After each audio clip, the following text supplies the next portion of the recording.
بسم اللہ الرحمن الرحیم۔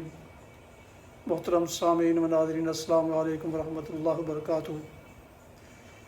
امید ہے آپ اللہ تعالیٰ کے فضل و کرم سے خیریت سے ہوں گے۔ اللہ تعالیٰ آپ کو، آپ کے اہل خانہ کو ہمیشہ اپنے حفظ و امان میں رکھے۔ کڑوے گلاب سلسلے کا ولاگ شروع کرتے ہیں۔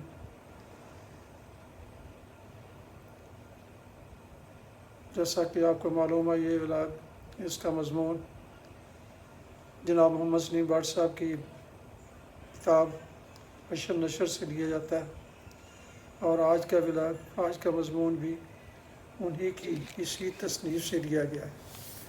شروع کرتے ہیں آج کا ولاگ۔ عنوان ہے بلدیاتی انتخابات، کبھی ہاں کبھی نہ۔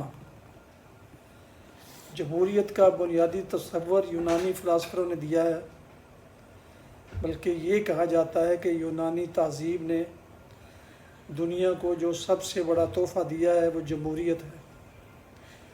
جمہوریت کی بنیادی اکائی کو بلدیاتی انتخابات کہا جاتا ہے، جس میں گلی محلے کے معاشرتی مسائل کو وہاں کی مقامی لیڈرشپ مقامی سطح پر حل کرتی ہے۔ یہ دنیا کے تمام مستحکم جمہوری ممالک میں جمہوریت کا پہلا زینہ ہے۔ یہ ہے اس کی تاریخ اور اہمیت۔ جمہوریت کے متعلق یہ کہا جاتا ہے کہ جمہوریت ایک ایسا نظام ہے جو عوام کے لیے اور عوام کی طرف سے ہے۔ یہ نظام کوئی آسمانی صحیفہ نہیں، انسان کا وضع کردہ نظام ہے، جس میں باہمی مشورت کے ساتھ معاملات حل کیے جاتے ہیں۔ جمہوریت کے لیے آگ اور خون سے گزر کر آنے والا جو مرحلہ ہے، اس کا اتفاق ہمیں نہیں ہوا۔ یہ تجربہ یورپ نے کیا ہے، ہم صرف ان کے کاشت کیے ہوئے تجربے کو لاگو کرتے ہیں، مگر ہم یہ کوشش کرتے ہیں جو اس کی مشکل باتیں ہیں ان کو رد کر دیں، اور جو آسان اور فیشنیبل چیزیں ہیں ان کو اپنے اوپر طاری کر لیں۔ یہ ایسے ہی ہے جیسے ایک مردہ جسم پر آپ ایک خوبصورت لباس پہنا کر یہ تصور کریں کہ یہ ایک خوبصورت شخص ہے، حالانکہ اندر سے وہ ایک تعفن زدہ نظام ہوتا ہے۔ جیسا کہ پہلے عرض کیا ہے کہ بلدیاتی انتخابات جمہوری نظام کی روح ہیں۔ اس کو اس کی اصل روح کے مطابق لاگو کیے بغیر دور رس با مقصد اور با معنی جمہوری نظام کا تصور بھی محال ہے۔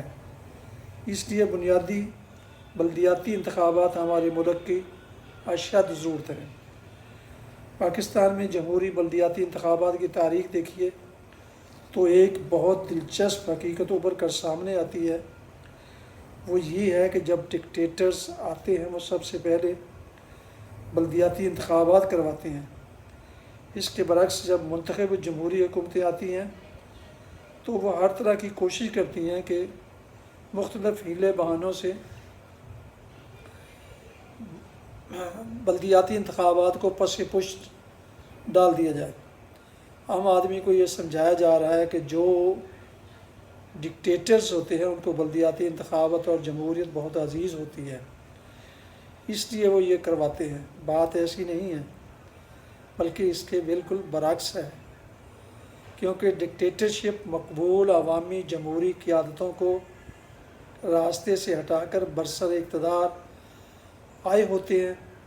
انہیں اس خلا کو پورا کرنے کے لیے گملوں میں اگائی گئی پنیری چاہیے ہوتی ہے، جو کہ مقبول عوامی قیادت کے نعم البدل کے طور پر پیش کی جا سکے۔ اس کے لیے وہ انتخاب کرواتے ہیں، بلدیاتی انتخابات کا۔ جیسا کہ آپ کو پتہ ہے، بلدیاتی انتخابات میں جو لوگ جیت کر آتے ہیں ان کا پہلا مقصد یہ ہوتا ہے کہ جو برسر اقتدار ڈکٹیٹر حکمران ہیں ان کے گن گائیں، ان کے لیے جلسے جلوسوں کا اہتمام کریں۔ اس کے بدلے میں ان کو خطیر فنڈز دیے جاتے ہیں، جن کا کچھ حصہ عوامی فلاح و بہبود پر خرچ ہوتا ہے اور بیشتر حصہ کرپشن اور خرد برد کی نظر ہو جاتا ہے۔ بالکل صحیح۔ مگر اس کے ذریعے ڈکٹیٹر اپنے لیے ایک انتخابی حلقہ تخلیق کرتے ہیں جس کو وہ آگے چل کر اپنے مقاصد کے لیے استعمال کرتے ہیں، خواہ وہ صدر ایوب کے زمانے کی بنیادی جمہوریت ہو، چاہے وہ ضیاء الحق کی مجلس شورا ہو یا جنرل مشرف کا نظام ہو۔ اس کے مقابلے میں جو لوگ بلدیاتی نظام کے ذریعے منتخب ہوتے ہیں انہیں آئلی مسائل، پانی، بجلی، صفائی اور گلی کوچے اور گٹر کی سیاست کرنے کا موقع ملتا ہے، مگر یہ تصور متصادم ہے ہمارے یہاں کے جمہوری نظام سے، کیونکہ جو لوگ قومی اور صوبائی اسمبلیوں کے الیکشن لڑتے ہیں ان کی بنیادی ذمہ داری گلی کی نالی درست کرنا یا گٹر صاف کروانا نہیں ہے، بلکہ ان کی ذمہ داری آئین سازی اور قانون سازی ہے۔ آئندہ آنے والی نسلوں کے لیے پاکستان کو جو مسائل درپیش ہوں گے ان کو اپنا ویژن روئے کار لاتے ہوئے حکمت عملی طے کرنی ہے۔ ہمارے سیاستدان یہ چاہتے ہیں کہ وہ مرکزی اسمبلی میں بھی نمائندگی کریں اور ان کے بغل بچے بلدیاتی نظام کو کنٹرول کریں۔ بلدیاتی انتخابات سیاستدانوں کی نرسری ہیں جہاں وہ سیاست کی ABC سیکھتے ہیں اور پھر بتدریج مختلف منازل طے کرتے ہوئے صوبائی سطح پر اور پھر قومی سطح پر اور پھر عالمی سطح پر اپنے معاشرے اور ملک کی نمائندگی کرتے ہیں۔ اب ہم آتے ہیں پاکستان کے موجودہ معروضی یا زمینی حقائق کی طرف۔ ایک تو حکومتیں یہ سمجھتی ہیں کہ اور یہ خطرہ محسوس کرتی ہیں کہ اگر ان کے مخالف نظریات کے لوگ بلدیاتی انتخابات جیت گئے تو ان کو اپنے ساتھ اختیارات میں حصہ دار بنانا پڑے گا، جس کے لیے وہ کسی صورت تیار نہیں ہیں۔ اس خطرے سے نپٹنے کے لیے ان کی پہلے تو پوری کوشش یہ ہوتی ہے کہ مختلف ہیلے بہانے سے بلدیاتی انتخابات کو التوا پذیر رکھا جائے، مگر اب کیونکہ سپریم کورٹ کا ڈنڈا سر پر ہے، سپریم کورٹ اس معاملے میں خصوصی دلچسپی لے کر اس امر کو یقینی بنانے پر تلی ہوتی ہے۔ جسٹس افتخار چودھری کی کوشش تھی کہ ان کی موجودگی میں یہ انتخابات ہو جائیں تاکہ ان کی دستار میں ایک اور پر کا اضافہ ہو سکے، تو اب بادل نخواستہ صوبائی حکومتوں نے اس کا ٹائم ٹیبل دے دیا ہے، حلقے نہیں بنے ابھی تک، توڑ پھوڑ جاری ہے۔ ناظرین، یہ آج سے 5-6 سال پہلے کا لکھا ہوا مضمون ہے، اس وقت کی حالات کا تجزیہ کیا جا رہا ہے، بیان کیا جا رہا ہے۔ تو مقناطیسی سیاسی نہیں، اتنے ووٹ پرنٹ نہیں ہو سکتے۔ گورنمنٹ پرنٹنگ پریس کا کہنا ہے کہ ہمارے پاس پہلے سے اتنے آرڈر ہیں کہ ہم یہ کر ہی نہیں سکتے۔ ایک وقت ایسا آ گیا تھا جب سپریم کورٹ اور پارلیمنٹ بالکل آمنے سامنے کھڑے ہو گئے تھے۔ پارلیمنٹ نے قراردادیں منظور کر دیں کہ بلدیاتی انتخابات فوری طور پر نہیں ہونے چاہیے، جبکہ سپریم کورٹ نے مقررہ تاریخ سامنے رکھ دی، مگر اب افتخار محمد چودھری صاحب کی دور اندیشی کے باعث یہ مسئلہ حل ہو گیا ہے۔ چند دن پہلے سپریم کورٹ میں جو سنوائی ہوئی ہے اس میں چیف جسٹس نے واضح طور پر بتایا کہ وہ کسی خاص تاریخ پر مجبور نہیں کر رہے، بلکہ ان کا مقصد یہ ہے کہ بلدیاتی انتخابات اپنی اصل روح کے مطابق مستقبل قریب میں کروائے جائیں، اور اب اس سلسلے میں درمیانہ راستہ اختیار کرتے ہوئے دونوں طاقتوں نے یا دونوں اداروں نے جنوری میں انتخابات کروانے پر آمادگی ظاہر کی ہے۔ یہ دونوں اداروں کے لیے وننگ پوزیشن ہے، بلکہ اگر کہا جائے کہ اس میں حتمی فاتح جو ہیں وہ پاکستان کے عوام ہیں۔ یہ بات ذہن میں رہے کہ بلدیاتی انتخابات نمائندوں نے کہیں بین الاقوامی کانفرنسز میں غیر ملکی لوگوں سے اپنے ملک کے موقف پر بات نہیں کرنی ہوتی، بلکہ ان کا اہل علاقہ کی دہلیز پر ان کو درپیش مسائل، جن میں آپسی چپکش، چھوٹی موٹی لڑائی، جھگڑوں کا فیصلہ، متحارب اور باہم دست و گریباں لوگوں میں صلح صفائی، طلاق، نالی گٹر گلیوں کی صفائی ستھرائی، پانی، بجلی، ٹیلی فون جیسے چھوٹے کاموں کا حل نکال کر لوگوں کی زندگی کو آسان بنانا ہوتا ہے۔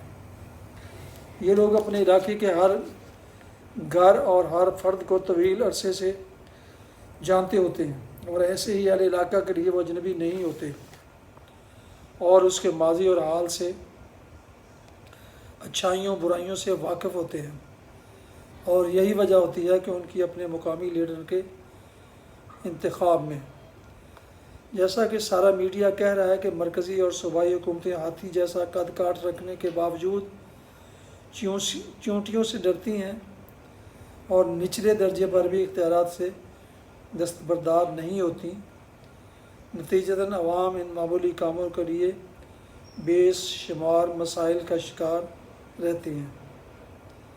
ناظرین، آج کل بھی یہی مسئلہ چل رہا ہے، اس وقت جب آپ یہ بلاگ سن رہے ہیں یہی مسئلہ جاری ہے۔ اب متوالوں نے حد بندیوں کو ایک تماشا بنا دیا ہے اور اپنی پسند اور ناپسند کا اظہار ایسے کیا ہے کہ بعض حلقوں کو 5 حصوں میں تقسیم کر دیا ہے تاکہ گلیاں ہو جان سنیاں تے وچ مرزا یار پھر۔ بہت سے امیدوار اپنے نئے حلقے میں اجنبی ہو کر رہ گئے ہیں۔ ڈی سی حضرات نے اعتراض بھی متوالوں کے سنے، باقی سب کو فارغ کر دیا۔